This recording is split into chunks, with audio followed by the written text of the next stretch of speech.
fala da habilidade de liderança, mas o que é ser líder? Líder de quem? Onde? Por quê? O que a psicanálise tem a dizer sobre isso?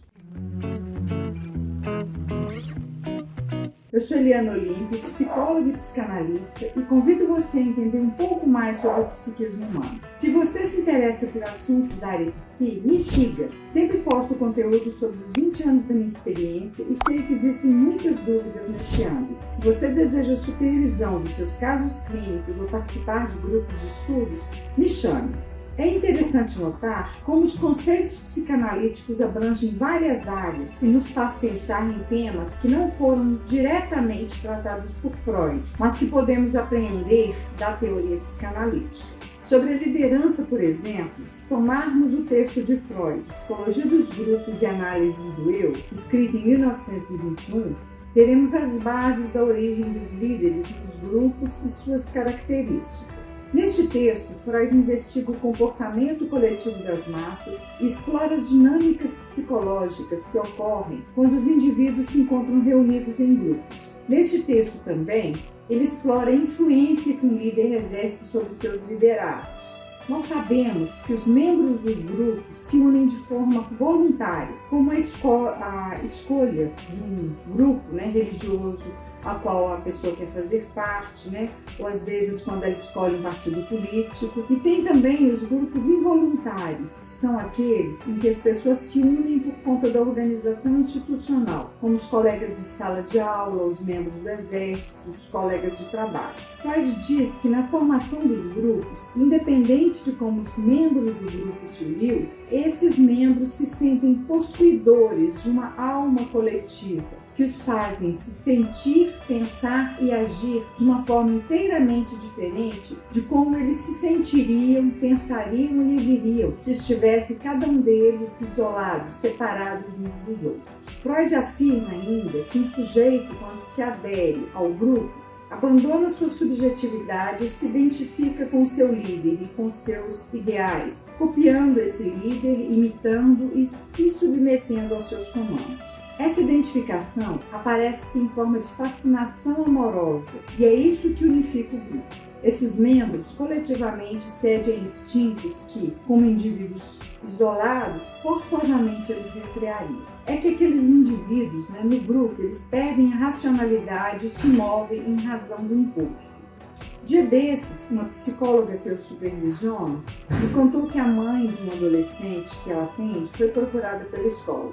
A diretora relatou que o adolescente atirou a carteira escolar pela janela do pátio. Ele não estava sozinho. Estava junto de outros colegas e o líder daquele grupo o incentivou. Os colegas o ajudaram. E ela relata que o adolescente é extremamente tímido, muito estudioso e dedicado, mas é muito influenciável e quando inserido no grupo, ele acaba fazendo tudo o que lhe é sugerido.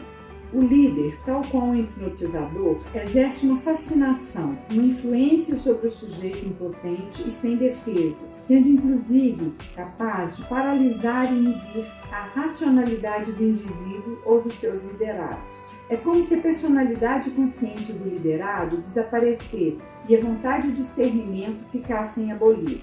Vimos isso acontecer recentemente naquela depredação do Planalto, em 8 de janeiro, no movimento de manada. A pessoa entende que o líder determinou uma ação e ela simplesmente executa. As pessoas perdem o sentido racional e moral sendo comandadas pela vontade do líder. O líder é considerado por seus liderados como uma pessoa onipotente, invencível, capaz de amar igualmente a todos os membros do grupo, neutralizando as suas diferenças, homogeneizando-os e principalmente defendendo-os dos perigos. Freud postula que a multidão precisa de um líder, mas é preciso que esse líder possua determinadas aptidões pessoais. O líder deverá achar-se empolgado por uma fé intensa numa ideia para poder criar a mesma fé na multidão.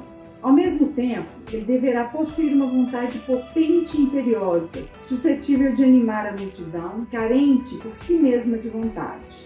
É a ideia que mobiliza as massas. Foi assim que Hitler agiu e vários líderes da história manipularam as multidões por terem personalidade carismática e forças ideológicas.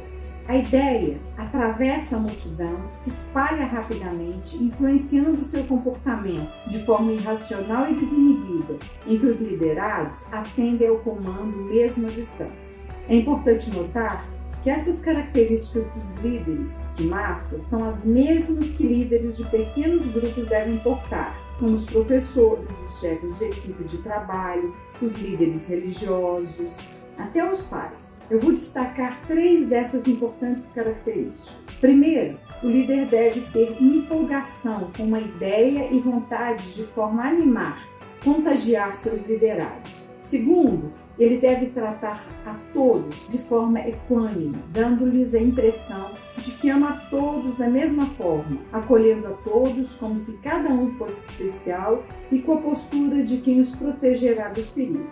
É isso, às vezes, que um professor precisa fazer em sala de aula, né? Lidar com todos os alunos de forma diferente, mas colocando em todos eles que ele tem uma atenção especial e que ele lida com todos os alunos ali mais ou menos da mesma forma, sem proteger de mais um, sem deixar o outro fora aí do contexto.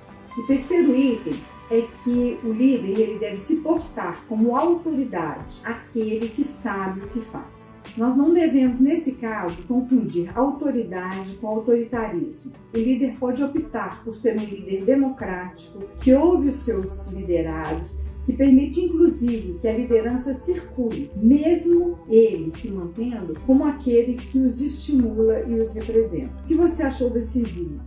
Quais são os comentários que você deixaria aqui sobre liderança? Se esse conteúdo te ajudou, curta, compartilhe e facilite a circulação desse vídeo. Até a próxima. Obrigada.